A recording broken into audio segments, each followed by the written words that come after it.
पिता ने एक ही झटके में 21 साल की बेटी को जमीन पर पटक दिया और फौरन उसकी मां ने हाथ पकड़ लिए। जल्दी से नाना ने पैर पकड़ लिए और फिर तीनों ने मिलकर बड़े ही दर्दनाक तरीके से 19 साल की तमन्ना की तड़पा तड़पा कर हत्या कर दी। तमन्ना की हत्या करने के बाद वो रुके नहीं, फिर नाना ने गर्दन पकड़ी आगे से खींचकर, मां ने पैर पकड़े और जो पिता था उसने बड़े से चाकू से गर्दन को अलग कर दी और शरीर के कई टुकड़े करने के बाद उनको पन्नियों में लपेट कर अलग अलग जगहों पर ले जाकर फेंक आए। ठिकाने लाश को ऐसे लगाया था कि पुलिस क्या कोई भी ये पता नहीं लगा सकता था कि हत्या किसने की, कैसे की, और वापस अपने घर आ गए थे। सब कुछ बिल्कुल ठीक ठाक चल रहा था, लेकिन सिर्फ जो लाश का नीचे वाला हिस्सा मिला उसकी शलवार से, एक शलवार जिस टेलर ने सी थी उस टेलर तक फोटो पहुंचा और टेलर ने बताया कि ये शलवार किस लड़की की सी थी। और फिर पुलिस माता पिता और नाना को गिरफ्तार करती है और जो वजह जानती है कि आखिर इतनी खौफनाक सज़ा अपने साल की बेटी को क्यों दी, क्या वजह थी, पूरी कहानी जो वो लोग बताते हैं वो सुनकर आपके रोंगटे खड़े हो जाएंगे और कितनी दर्दनाक तरीके से की वो सुनकर। तो चलते हैं। तो दोस्तों, मेरा नाम माज है, उम्मीद है कि आप सब अच्छे होंगे, सुरक्षित होंगे। और जो आज की घटना है वो उत्तर प्रदेश का जो सादाबाद है, जो हाथरस के पास ही पड़ता है, वहीं का एक गांव बहरदोई है। और बहरदोई के खेतों के पास एक नदी है। नदी के पास लोग देखते हैं कि एक बोरा सा है, बोरे के अंदर मतलब कुछ बदबू सी आ रही है। जब लोग पहुंचते हैं उस बोरे को खोल कर देखते हैं तो उनकी चीखें निकल जाती हैं, क्योंकि उस बोरे के अंदर एक सरकटी बॉडी थी एक लड़की की, सिर्फ धड़ था और मतलब पैरों का हिस्सा था। फौरन पुलिस को सूचना दी जाती है और पुलिस मौके पर पहुंच जाती है। पुलिस पहुंचती है, जाकर देखती है तो लग रहा था कि 1-2 दिन पहले नदी के अंदर इस लाश को फेंका गया होगा और बहते हुए ये लाश यहाँ पर आई है। अब सवाल ये कि आखिर जब लाश नदी से बहते हुए आई है और सर काटा गया है तो ये लाश किसकी है, कहाँ से आई है? पुलिस के लिए बड़ा सवाल। सबसे पहले लड़की की शिनाख्त कैसे हो, इसलिए पुलिस लड़की के फ़ोटो को अलग अलग जगहों पर भेज देती है और अलग अलग थानों में, फिरोज़ाबाद, एटा, मथुरा, इन तमाम ज़िलों के अंदर ये पता करने पर लग जाती है कि कहीं कोई लड़की तो गायब नहीं है। जो लड़की का धड़ मिला था उसकी उम्र लगभग 20 से 21 साल या 25 साल हो सकती थी। लड़की शलवार और सूट पहनी हुई थी और उसके शरीर पर चाकुओं से निशान, सर का कुछ पता नहीं था। पुलिस बस फ़ोटो को चारों तरफ भेज देती है और इंतज़ार करने लगती है कि कुछ पता चल सके।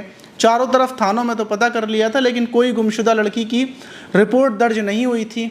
वहीं 12 अगस्त लग जाती है। 10 अगस्त से जब 12 अगस्त लगती है तो 12 अगस्त की सुबह सुबह पुलिस ने जो ग्रुपों में फ़ोटोज़ वगैरह डाले थे उसमें एक महिला का मैसेज आता है कि साहब, ये जो लड़की है और जो ये कपड़े पहनी हुई है, जो शलवार पहनी हुई है, उस शलवार को मैंने सिया था। पुलिस जैसे ही ये मतलब मैसेज देखती है तो फ़ौरन वो महिला से कांटेक्ट किया जाता है। महिला से पूछा जाता है कि आप कहाँ की रहने वाली हैं, किस जगह रहती हैं? तो महिला बताती है कि मैं अलीगढ़ का जो महफूज थाना है वहीं के रोरावर गांव की रहने वाली हूं। फ़ौरन पुलिस की एक टीम रोरावर गांव पहुंचती है। गांव पहुंचने के बाद उस महिला से पूछा जाता है तो महिला बताती है कि मैं टेलर हूं। आज से 4-5 महीने पहले, क्योंकि मैं अपने हाथ की सिली हुई शलवार वगैरह या कोई भी कपड़ा हो उसको बहुत अच्छे से पहचान जाती हूँ। और दूसरी चीज़ कि ये जो शलवार मैंने सी थी इसमें बड़ी मेहनत पड़ी थी, तो इसको देखकर मैं फ़ौरन पहचान गई। पुलिस पूछती है किस लड़की की शलवार है, तो बताती है कि हमारे गांव की रहने वाली तमन्ना है और जो गांव के रहने वाले हसरत अली हैं उनकी बेटी तमन्ना है। अब जब पुलिस को इतना पता चलता है तो पुलिस हसरत अली के घर पर पहुंचती है, हसरत अली के बारे में पता करती है। हसरत अली थे नहीं। फिर जो हसरत अली की जो मतलब लड़की तमन्ना थी उसके मामू के पास पहुँचती है, फ़हीम के पास। फ़हीम को फ़ोटो दिखाया जाता है कि इस लड़की को पहचानते हो? तो फ़हीम फ़ौरन बोलता है कि ये तो मेरी भांजी है और मेरी भांजी तो मतलब काफ़ी दिन से गुम थी, कहाँ है, क्या मिली, कब बॉडी मिली? पुलिस से ये सवाल करते हैं फ़हीम, तो पुलिस बताती है कि ऐसे ऐसे सादाबाद की जो नदी है वहाँ पर बॉडी मिली थी और सर वगैरह कुछ नहीं मिला है। शिनाख्त करते हुए हम यहाँ पर आए हैं। तो बताते हैं कि ज़रूर इसके पिता ने, जो हसरत अली है, उसने और इसकी माँ ने ही इस घटना को अंजाम दिया होगा। मामा ये इल्ज़ाम लगाते हैं, पुलिस को एक एप्लीकेशन देते हैं, पुलिस हसरत अली को ढूंढती है। अब सवाल ये भी था कि अगर उनकी बेटी गायब है तो उन्होंने थाने में कोई गुमशुदगी की रिपोर्ट क्यों दर्ज नहीं करवाई? और कुछ ही घंटों के बाद जब पुलिस हसरत अली को और रानी को गिरफ्तार कर लेती है और दोनों से पूछा जाता है कि तुम्हारी बेटी तमन्ना कहाँ पर है, तो बोलते हैं कि वो तो हाथरस में है, अपने मतलब नाना के पास है। पुलिस बोलती है हमें मत घुमाओ, तुम्हारी बेटी की बॉडी मिली है और हम तुम्हारे पास तक आए हैं, जल्दी से अपने गुनाह को, जुर्म को कबूल कर लो, और तुमने कैसे हत्या की, अपनी बेटी की लाश को ठिकाने कैसे लगाया और उसका सर कहाँ पर है, जल्दी से पूरे गुनाह को कबूल कर लो। फ़ौरन हसरत अली और जो रानी थी वो टूट जाती हैं और बोलती हैं कि जो सर है वो हमें नहीं पता, सर तो जो मतलब हसरत अली वो बताता है कि सर तो मेरे ससुर ने छुपाने की जिम्मेदारी थी और उसी ने फेंका है। पुलिस ससुर के बारे में पता करती है तो हाथरस का अलहपुर जो थाना है वहाँ के चंदवा गांव में ससुर जिनका नाम रज्जो था उसको गिरफ्तार कर लिया जाता है। अब 3 आरोपी गिरफ्तार हो चुके थे, अब पूरी घटना का खुलासा करना बाकी था। और जब पूरी घटना का खुलासा होता है तो खुलासा ये होता है, जो एसपी चिरंजीवी नाथ सिन्हा है वो खुलासा ये करते हैं, जो ये हसरत अली है इसने 2005 में फिरदौस नाम की महिला से शादी की थी और फिरदौस से इसके एक बेटी होती है जिसका नाम तमन्ना है और फिर एक और बेटी होती है जो इससे छोटी है। ये 2 बेटियां थीं, लेकिन लड़का ना होने की वजह से ये फिरदौस को छोड़ देता है और फिर ये हाथरस के अलहपुर थाने की जो चंदवा गांव की रहने वाली रानी है उससे ये शादी कर लेता है 2 साल पहले। शादी होने के बाद ये मतलब रहने लगता है। अब जो रानी आती है वो अपनी 2 बेटियों को अपना लेती है और मतलब पूरा परिवार सही से रहने लगता है, सब कुछ बिल्कुल ठीक ठाक चल रहा था। लेकिन जो तमन्ना है उसको एक लड़के से प्यार हो जाता है, गांव का ही लड़का था, वो उससे बातचीत करती थी और अपने पिता हसरत अली से बोलती है कि मैं उससे शादी करना चाहती हूँ।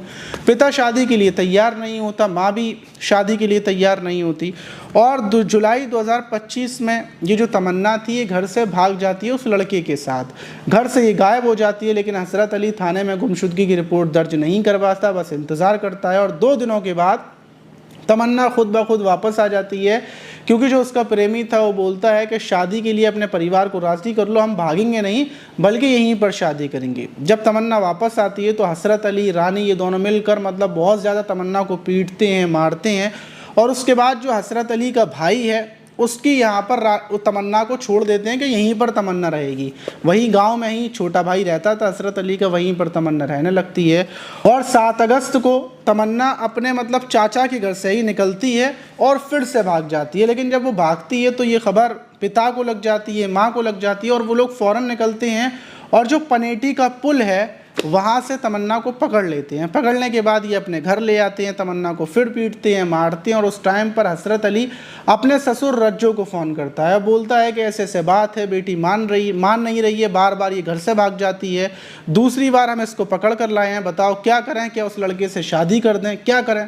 तो जो ससुर था वो बोलता है कि देखो रोज़ रोज़ की कलेश को एक ही दिन में ख़त्म कर दो, ऐसा करो हाथरस में यहीं अलहपुर इसको ले आओ और यहीं पर कोई हल करेंगे। और फ़ौरन 7 अगस्त को ही ये रानी और जो हसरत अली है ये तमन्ना को बाइक पर बिठाकर हाथरस पहुंचते हैं, मतलब अपने ससुराल में पहुंच जाता है। वहां पर पहुंचते हैं, तमन्ना से बातचीत करता है ससुर और फिर ये तीनों मिलकर प्लानिंग करते हैं। रात के खाने में कुछ नींद की गोलियां तमन्ना को खाने में दे दी जाती हैं, बहुत ज़्यादा। तमन्ना उन गोलियों को खाती है और जब तमन्ना नींद की गहराइयों में चली जाती है तो उसके बाद जो ये तमन्ना की माँ रानी थी ये तमन्ना के हाथों को पकड़ लेती है और नाना पैरों को पकड़ लेता है और पिता जो बड़ा सा चाकू था जिससे वो हर साल कुर्बानी करता था बकरा काटने वाले से, उससे अपनी बेटी तमन्ना के गले को पकड़कर ऊपर से कस के उसके गले पर चाकू मतलब फेर देता है, सर अलग कर दिया जाता है। फिर ये लोग जो उसकी बॉडी थी उसको बोरे में पैक करते हैं और जो पिता था वो इसका हाथ भी अलग करने की कोशिश करता है लेकिन वो अलग नहीं हो पाता और दोनों को अलग अलग कर दिया जाता है। वहीं जो धड़ था उसको पैक करने के बाद ये जो पिता था हसरत अली ये अपनी पत्नी रानी के साथ बाइक पर उस धड़ को रखता है और ये लोग फेंकने के लिए चले जाते हैं। जो अलीगढ़ का जो वहाँ के जंगल हैं वहाँ पर जो नदी है वहीं पर इसको धड़ को फेंकने के लिए चले जाते हैं और जो सर था वो अपने ससुर को सौंपता है, बोलता है कि सर को तुम कहीं और ले जाकर ठिकाने लगाओ, हम लोग धड़ फेंकने जा रहे हैं। और 8 अगस्त की रात ही ये लोग मतलब दोनों चीज़ों को ठिकाने लगा जाते हैं। ठिकाने लगाकर वापस आते हैं, अपने कपड़े चेंज करते हैं, नहाते हैं और रात के टाइम ही हसरत अली अपनी पत्नी को बाइक से लेकर वापस यहाँ पर अलीगढ़ आ जाता है और जो इसका ससुर था वो वहीं पर अपने अलीपुर मतलब जो घर था वहीं पर रहने लगता है। वक्त गुजरता जाता है, वहीं बॉडी मिलती है और बॉडी के ऊपर जो शलवार थी उससे शिनाख्त होती है और पुलिस टेलर तक पहुंचती है, फिर कातिलों तक पहुंच जाती है। जो कातिल थे वो भी हैरान थे कि भला इतनी शातिराना प्लानिंग से कत्ल किया कि फिर पुलिस ने हमें कैसे पकड़ लिया, सर तो था ही नहीं, सिर्फ धड़ से पुलिस हमारे पास तक कैसे पहुंच गई। जब कातिलों को बताया जाता है कि गलती तुम्हारी थी कि शलवार थी, तो कातिल सिर्फ यही हैरान थे कि सिर्फ एक गलती की वजह से हम लोग पकड़े गए। वहीं ससुर ने जो सर था उसको जंगलों में ही दफना दिया था, पुलिस ने उस सर को भी निकाल लिया और उसके बाद पूरे मतलब बॉडी का पोस्टमार्टम करवा कर जो शरीर था उसको मामा जो फ़हीम हैं उनको सौंप दिया गया और उसको कब्रिस्तान में दफन कर दिया गया। आप इस घटना पर क्या बोलना चाहेंगे? क्या माँ बाप ने, नाना ने सही किया या गलत किया? कमेंट बॉक्स में ज़रूर बताइएगा कि इसके अलावा कोई और रास्ता नहीं था, कि ये रास्ता नहीं था कि तमन्ना की उस लड़के से शादी कर दी जाती, फिर तमन्ना को अलग कर दिया जाता, चाहे वो मरे चाहे जिए अपने प्रेमी के साथ जो करना चाहे करे, हमें मतलब नहीं है। अगर ये लोग ऐसा बोल देते तो क्या इससे इज्जत चली जाती। और अब जो घटना को अंजाम दिया चारों तरफ पता चल रही है, मैं नहीं उसको बता रहा हूँ, तो अब ज़्यादा बदनामी है। इनके फ़ोटो को सर को ही दिखा रहा है कि इनकी बेटी के प्रेम प्रसंग थे, इन्होंने मार दिया, तो इसमें ज़्यादा बदनामी है। एक तो ये थी कि इनकी बेटी के प्रेम प्रसंग थे, इन्होंने शादी कर दी, और एक ये है कि इनकी बेटी के प्रेम प्रसंग थे और इन्होंने अपनी बेटी को मार दिया।